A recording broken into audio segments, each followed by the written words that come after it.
So one final element of history that I feature in A Fatal Illusion is the Grange Moor Rising.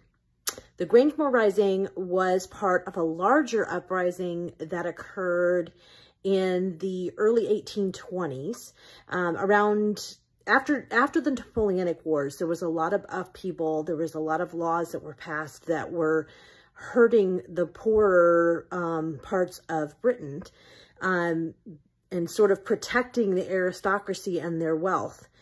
After the war ended, there was a lot of soldiers that came home looking for work, and there wasn't enough work, and there was kind of an economic depression, and so there's a lot of things going on.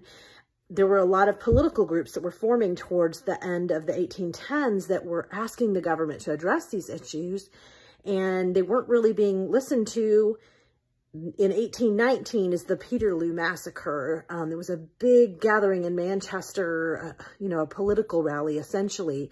It was peaceful, but then something went wrong, and some of the government troops, the cavalry, stampeded, and there was a lot of people injured. And the after effects of that was that the government actually passed worse laws. They passed called the Six Acts. They basically suppressed all political groups that were looking to make changes. And so there was a lot of kind of underhanded things going on. We found out the government was spying on these groups and infiltrating them. And so they turned from the peaceful methods to more violent methods, trying to get changes made.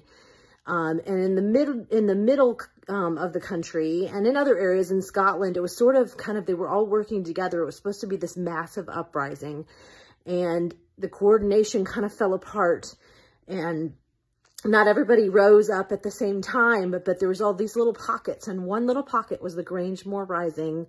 They were supposed to be marching several groups and converge on Huddleston and take over the town, but it kind of fell apart, and there was a lot of people that were arrested, and some were let go, and some were made examples of and even transported or executed. So it's a really untold era that doesn't get explored a lot. And so once I set this book in Yorkshire, where they were, in this area of Yorkshire, and I was uncovering different things that went on there, I thought, oh, this is really interesting to get to highlight.